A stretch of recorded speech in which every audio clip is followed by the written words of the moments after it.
muéstranos con el poder de tu gloria, con el poder de tu gloria, cúbrenos. Aleluya. Vamos a invocar el Espíritu Santo una vez más, iglesia. Invito a que oremos a Él con fe, ¿vale? Pidamos que sople en este lugar y que todo espíritu de retaliación de las tinieblas, todo espíritu de sabotaje en contra de tu vida sea destruido esta noche en el nombre de Jesús, en medio de su Espíritu. Amén. Espíritu del Santo Dios, ven y hazte presente hoy, revélanos la gloria de tu reino. Espíritu del Santo Dios, ven y hazte presente hoy, revélanos la gloria de tu reino.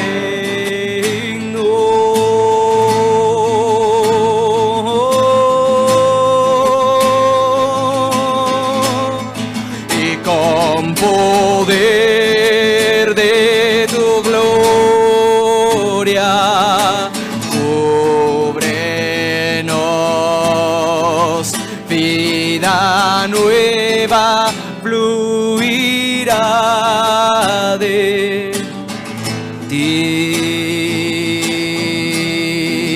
la verdad de tu reino, muéstranos con el poder de tu gloria, con el poder de tu gloria, cúbrenos. Aleluya.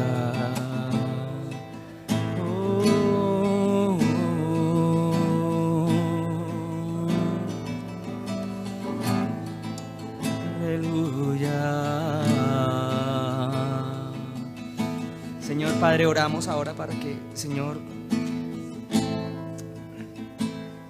todo problema en el mundo espiritual, Señor, que hubiera causado, Señor, que esta tu congregación y mis hermanos, Señor, hubieran tenido problema en el área financiera, Señor, toda escasez hoy económica, Padre, hoy oramos para que tú, Padre del cielo, suplas conforme tus riquezas y tu gracia, Señor. Padre, toda puerta que hubiera sido abierta en nuestras vidas, Señor, ayúdanos a tener entendimiento y sabiduría para que asimismo sea cerrada, y toda fractura en el mundo espiritual, Señor, para que la economía de mis hermanos, Señor, mengüe, sea ahora mismo cerrada y restaurada sus vidas, Señor, de todos nosotros. Padre, oramos esta noche, Señor, para que tú bendigas tu pueblo en el área económica, Señor, a todos nosotros, Señor, a todos aquellos que hayan estado padeciendo escasez, sufriendo escasez, Señor. Hoy oramos para que tú aumentes, Señor, en el nombre de Jesús, la bendición de tu mano sobre ellos, y para que el enemigo no robe nunca más sus vidas, conforme tu palabra lo establece, Señor, en Malaquías capítulo 3, cuando dijiste, Señor, que tú incluso reprenderías al devorador por nosotros, Padre. Bendice tu pueblo, a todos mis hermanos, a los que han estado sufriendo, Señor, a los que han estado en esa lucha, Señor, en el nombre de Jesús, a todos los que han estado, Señor, en dificultad en esta área, y provee, Señor, abundante lluvia, como dice tu libro en el libro, como tu palabra lo dice en el libro del profeta Zacarías, Señor. Abre los cielos, Señor, y haz descender tu lluvia abundante, Señor, sobre cada uno, Señor, y deja caer tu espíritu sobre todos nosotros, que es aquel que rompe toda maldición y destruye toda ruina, Señor, en el nombre de Jesús de Nazaret. Vamos a cantar un poquito más, hermanos, si me permiten, ya que tenemos el tiempo. Una vez más, yo te quiero invitar a que tú y yo nos pongamos en el mismo espíritu, ¿vale? Y nos conectemos en el mismo espíritu. Yo sé que a veces es difícil por la hora, o es difícil por por el propio ambiente espiritual que hay alrededor a veces, pero de tu capacidad de conectarte con tu Señor está tu victoria también, ¿vale? Conéctate con tu Rey. Intenta concentrarte y míralo a Él. Y si puedes orar con tus propios labios y cantar con tus propios labios a Él, canta a tu Rey, ¿vale? Santo,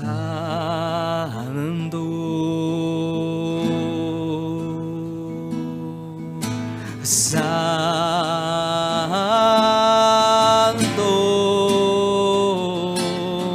Santo.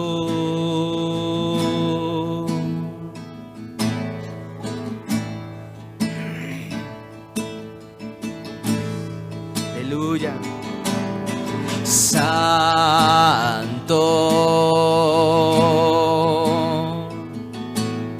Santo,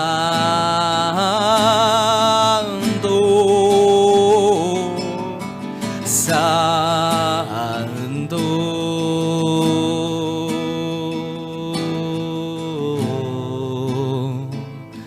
Oh, el Señor,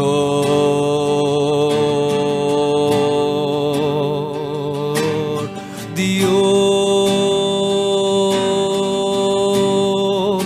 de los ejércitos.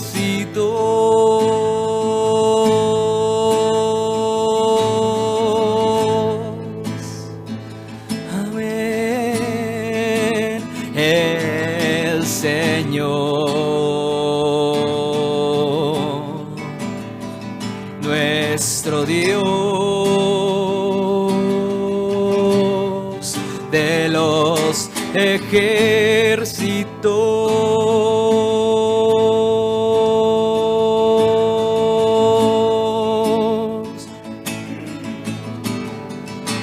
¿Quién fue y quién es y quién ha de venir?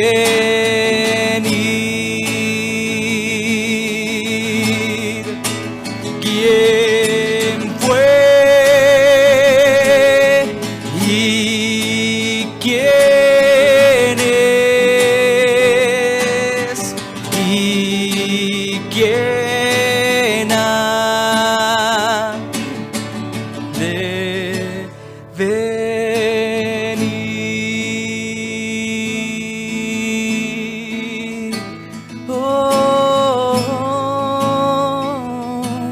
Recibe la gloria, Rey. Recibe la honra, Rey. Bendito Señor. A ti sea el honor, a ti sea la gloria. ¿Quién fue y quién es y quién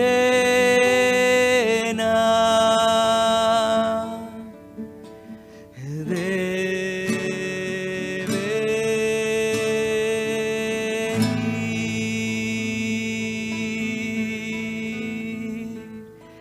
Padre eterno, Señor precioso, Padre, ahora queremos orar para despedirnos, Señor. Yo quiero pedirte, Padre, junto con mis hermanos, en el nombre de Jesús, Señor, que extiendas tu mano preciosa y poderosa, Señor, sobre nosotros para protegernos y bendecirnos en esta noche. Guárdanos de todo mal, Señor, de toda angustia y todo peligro, toda retaliación y toda venganza de parte de las tinieblas contra nosotros, nuestras familias, nuestra economía, nuestra salud, contra esta congregación también, Señor. Protégenos a todos nosotros y guárdanos de todo mal, Señor. Si alguien ha traído una ofrenda para este altar esta noche también, Padre, te pedimos que tú le bendigas, Señor, también así mismo como sus manos con las cuales él o ella trabajan, Señor, igual que todos los miembros de esta casa, Señor, a la cual tú has llamado casa de oración y puerta del cielo, Señor. Guárdanos y protégenos en nuestro camino de regreso, Señor, y bendice a todos aquellos, Señor, que no solamente hemos venido hoy, sino también escuchen esta grabación, Señor, al otro lado del micrófono.